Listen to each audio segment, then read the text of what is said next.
বাংলাদেশে একটা নতুন রিয়েলিটি শো তৈরি হয়েছে। আগে আমরা দেখতাম কোন বনেগা ক্রোড়পতি, অথবা দেখতাম ক্লোজ আপ, কি যেন একটা গানের অনুষ্ঠান। এই দুই তামাশার পরে এখন তৃতীয় যে তামাশা বাংলাদেশে হচ্ছে, এটা সরাসরি সম্প্রচার করা তামাশা। সেটা হচ্ছে আইসিটি কোর্টে গত জুলাই এবং আগস্টের গণহত্যার বিচার।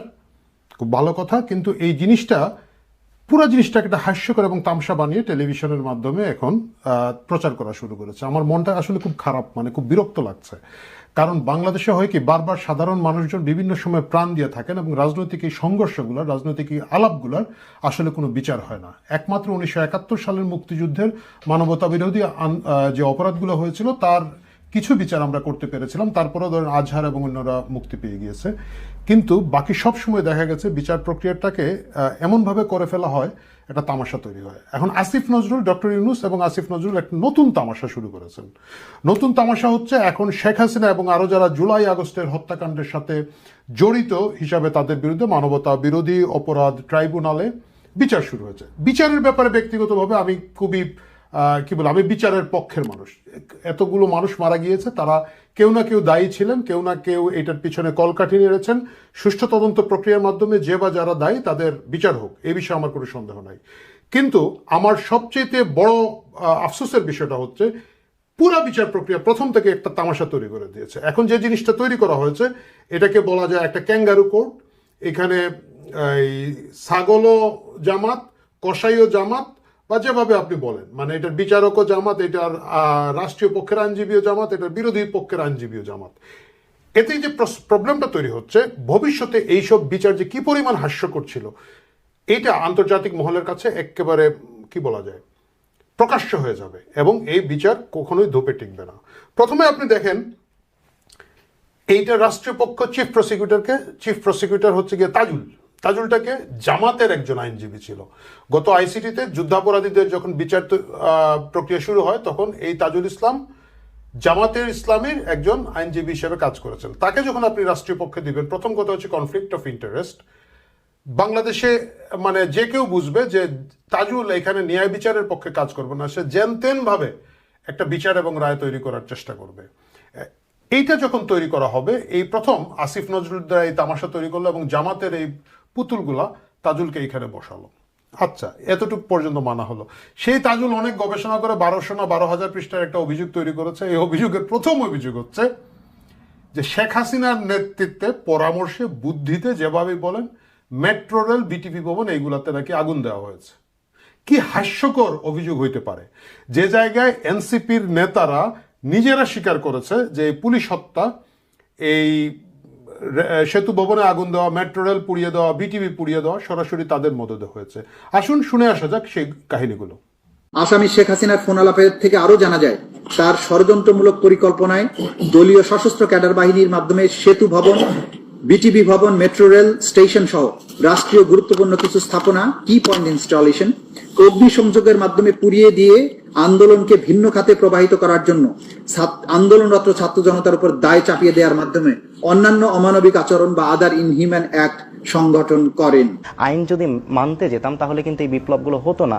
যদি মেট্রো রেলে আগুন না দেওয়া হতো, যদি পুলিশদেরকে না মারা হতো, তাহলে এই বিপ্লবটা এত সহজেই অর্জিত হতো না, কিংবা ফ্যাসিবাদের পতন নিশ্চিত করা যেত না। যদি মেট্রো রেলে আগুন না দেওয়া হতো, যদি পুলিশদেরকে না মারা হতো, তাহলে এই বিপ্লবটা এত সহজেই অর্জিত হতো না, কিংবা ফ্যাসিবাদের পতন নিশ্চিত করা যেত না। এখন এইখানেই কিন্তু শেষ নয়।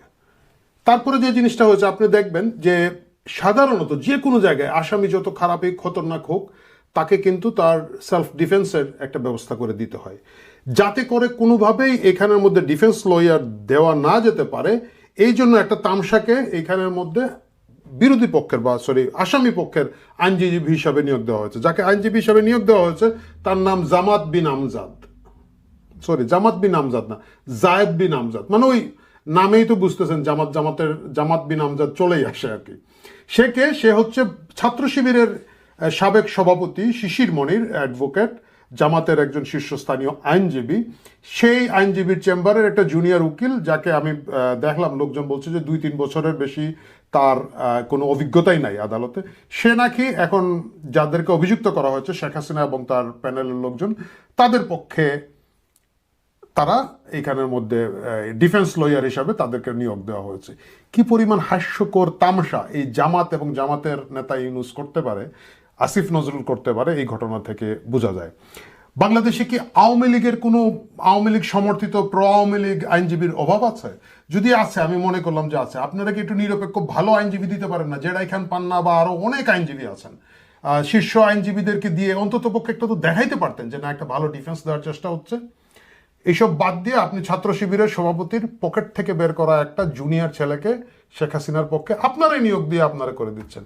এই হাস্যকর তামসার মাধ্যমে আপনারা যে জিনিসটা করতে যাচ্ছেন, এটা হচ্ছে পুরো বিচার প্রক্রিয়া প্রথম দিন থেকেই একটা জামাতের মজলিসে সুরা বানিয়ে ফেলেছেন আপনারা। ভবিষ্যতে এইসব বিচার আচারকে লোকজন মানে একবারে ছুঁড়ে ফেলে দিবে। এর চেয়ে দুর্ভাগ্য আর হইতে পারে না যে এই যে পুরা তামসা, পুরা টেলিভিশন শোটা আপনারা করলেন, এইটা কিন্তু একটা সময়ের অপচয়, রাষ্ট্রীয় রিসোর্সের অপচয় ছাড়া আর কিছুই হবে না। এই ক্ষেত্রে সমস্যা। এই শিশির মনির কিন্তু নর্মাল শিবিরের নেতা তা কিন্তু নয়, এরা কিন্তু ডিপ স্টেট, এরা জামাতের ডিপ স্টেট। আমি আপনাদেরকে একটা উদাহরণ দেখাই। আপনাদের অনেকেরই মনে আছে বুয়েটে আবরার হত্যা হয়েছিল, খুবই আলোচিত একটা হত্যা হয়েছিল, এবং এটার জন্য ছাত্রলীগের প্রায় 20 জন বা আরো বেশি বোধহয় লোকের ফাঁসি, ছাত্রলীগ কর্মীকে ফাঁসি দেওয়া হয়েছিল। এটা ভিডিও রেকর্ড আছে, সারা বাংলাদেশ বিক্ষোভে ফেটে পড়েছিল। আমরা প্রত্যেকে এটার প্রতিবাদ করেছি। ছাত্রলীগের এই সন্ত্রাস, এই মাস্তানের প্রতিবাদ করা হয়েছে। আপনি কি জানেন এখানে বাছাইকৃত কিছু ছাত্রলীগ নেতা ছিল যাদের অ্যাডভোকেট কে ছিল? শিশির মনির ছিল।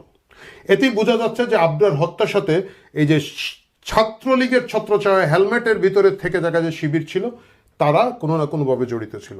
তাদের পরিকল্পনায় এই হত্যাটা করা হয়েছিল এবং সম্পূর্ণ দায়িত্ব ছাত্রলীগের উপরে ফেলে দেওয়া হয়েছে। আপনাদের এটা মনে রাখতে হবে, 5ই আগস্টের পট পরিবর্তনের পরে কারাগারের দরজা ভেঙে যাদেরকে দ্রুত পালিয়ে যেতে সহায়তা করা হয়, আবরার হত্যা মামলার প্রধানতম আসামি যে ছিল তাকে কিন্তু এই সুযোগে জামাত বের করে দিয়েছে। এতে দেখা যাচ্ছে সেই আসামিকে ডিফেন্স দিয়েছে এই শিশির মনির এবং জামাত ইসলাম। এই আসামিকে পালিয়ে যেতে সাহায্য করেছে যখন তারা রাষ্ট্রীয় ক্ষমতার মধ্যে গিয়েছে। এই পরিমাণ ডিপ ষড়যন্ত্রের ভিতরে থাকা একটা লোক যখন এই আইসিটিতে তার জুনিয়রকে দিয়ে শেখ হাসিনা এবং ডিফেন্স লয়ার হিসাবে নিয়োগ দিতে চায়, আসলেও এইটার কোনো মানে দাঁড়ায় না।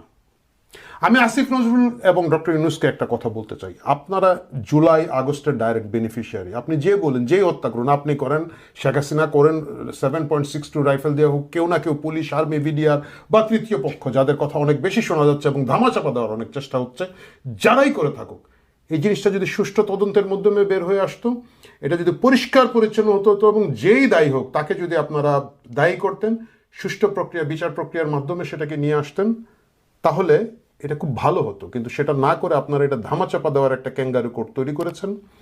এবং আওয়ামী লীগের কোনো আইনজীবীকে আপনারা তো মনে হচ্ছে যে যাতে এইসব জায়গায় কোনো সুযোগই না পায়, এই জন্য আপনারা দীর্ঘদিন ধরে এদেরকে পেটাচ্ছেন, মারেন। মানে একটা নর্মাল জামিন আবেদনও একটা, যদি আওয়ামী লীগ সমর্থিত কোনো আইনজীবী যায় আওয়ামী লীগের কারো পক্ষে, আপনারা ফিজিক্যালি টর্চার করছেন। প্রিয় দর্শক, আপনাদের মনে রাখতে হবে, যখন সত্যিকারের মানবতা বিরোধী অপরাধের বিচার হচ্ছিল আইসিটিতে, তখন কিন্তু জামাত দেশে বিদেশের সবচেয়ে বড় বড় অ্যাডভোকেটদের লাগিয়ে রেখেছিল। এই যে এই তাজুল আজকে যে প্রসিকিউটরের লম্বা লম্বা কথা বলে, তারা কিন্তু নিরাপদে নির্বিঘ্নে সেখানে গিয়েছে, সওয়াল জবাব করেছে, সাংবাদিকদের ব্রিফ করেছে। ব্যারিস্টার রাজ্জাক ছিলেন, সম্প্রতি মারা গিয়েছেন, তিনি ছিলেন, এবং একটা বিগ ডিফেন্স টিম নিয়ে জামাত গিয়েছে। আমি জানি আওয়ামী লীগের অনেক নেতাকর্মী এখন আফসোস করেন যে আজকে আমাদেরকে একটা লয়ার দাঁড় করাতে দেয় না, তখন কেন আমরা তাদেরকে সেই জায়গাটা দিলাম, তাদেরকেও তো আমরা পেটাইতে পারতাম। আসলে আপনারা পারতেন না, কারণ হচ্ছে যে কিছুটা হলেও তো মানুষ আর পশুর মধ্যে একটা পার্থক্য থাকে, কিছুটা হলেও মানুষ এবং জামাত শিবিরের মধ্যে একটা পার্থক্য থাকে। এই পার্থক্যটা থাকতো, মানে কারো পক্ষেই এত নগ্ন উগ্রভাবে এই কাজগুলো করা সম্ভব হতো না। সুতরাং সেই লয়ারদেরকে দেওয়া হয়েছে মানবতা বিরোধী অপরাধের জন্য। এই তাজুল, ব্যারিস্টার রাজ্জাক সহ অসংখ্য, একটা বিগ, এই শিশির মনির হয়তো ছিল, এবং আরো একটা বিগ প্যানেল লয়ার ছিল, তারা সওয়াল জবাব করেছে এবং তারা মানে একটা ন্যায় বিচার নিশ্চিত হয়েছে। যার কারণে আপনি মনে রাখেন শীর্ষ যুদ্ধাপরাধী গোলাম আজম কিন্তু তাকে কিন্তু ফাঁসি দেওয়া যায় নাই। যদিও আমরা যারা আন্দোলনকারী ছিলাম, আমাদের একটা প্রত্যাশা ছিল যে শীর্ষ অপরাধী হিসাবে গোলাম আজমের ফাঁসি হবে, ফাঁসি হয় নাই, কারণ তারা ওইভাবে ডিফেন্স দিয়েছে। দেলোয়ার হোসেন সাইদির ফাঁসি দেওয়া হয় নাই। বা সম্প্রতি আপনারা জানেন যে আজহার মুক্তি পেয়েছে, তার এখানের মধ্যে আবার অন্য একটা আইন প্যাচ করে ওরা ওই আবার ক্যাঙ্গারু কোর্ট করেছে। কিন্তু ন্যায় বিচার ছিল, যা অনেকের ফাঁসি হয় নাই, অনেকের যাবজ্জীবন হয়েছে, এবং এই দুইজন না, অনেকের আমরা নাম জানি, এবং যারাদের বিচারে বিভিন্ন মেয়াদে সাজা হয়েছে। যেহেতু দেলোয়ার হোসেন সাইদি এবং গোলাম আজমের নামটা একটু বেশি শোনা যায়, বেশি পরিচিত, তাই এই দুটো নাম বললাম। কিন্তু এখন কি হচ্ছে, এখন আপনারা এক ন্যূনতম ডিফেন্স দেওয়ার সুযোগ দিচ্ছে না। আপনি আপনার জুনিয়রকে নিয়ে এসা এই শেখ হাসিনার পক্ষে উকিল বানিয়েছেন। রিয়েলি ভাই, মানে এত নোংরাভাবে, এত খারাপভাবে করতে হবে মিস্টার আসিফ নজরুল? মানে এত আপনার কুরকুরানি, এত আপনি বিচার ব্যবস্থাকে তুচ্ছ বানায় ফেলাবেন, এত তামাশা বানায় ফেলাবেন পুরো দেশটাকে, এত তামাশা বানায় ফেলাবেন যে এই যে শত শত মানুষ মারা গেল তাদের বিচারকে, তাদের দিকে তো তাকাতে হবে। তাদের তো বিচার পাওয়ার একটা হক আছে। তাদেরকে আপনারা বিচার না দিয়ে জামাতের মজলিসে শুরার একটা বৈঠক বানিয়ে টেলিভিশনে তামসা করবেন, এইটা আসলে কোনোভাবে গ্রহণযোগ্য না। প্রিয় দর্শক, আমার কাছে মনে হয় আমরা সকলেই ক্লোজলি এই বিচার দেখতে থাকবো। বিচারের নামে এই তামসাটা আগামীতে দেখতে থাকবো, এবং আমরা সকলেই কষ্ট পাবো। যারা মারা গিয়েছে তারা শেষ পর্যন্ত মারাই গেল, এবং তাদের মা বাপ, তাদের ফ্যামিলির কান্নাকাটে ছাড়া বাকি সকলের কাছে তারা একটা নাম্বার। বাকি সকলের প্রতিশোধের, রাজনীতির, সুবিধার, ঘুষ এবং ডাকাতির সুযোগ করে দেওয়ার জন্যই শুধু তারা প্রাণ দিয়েছে। এর চেয়ে দুর্ভাগ্য এই জাতির হতে পারে না, এর চেয়ে কষ্টের আর কিছু হতে পারে না। ভালো থাকুন, কথা হবে অন্য প্রসঙ্গে অন্য একদিন।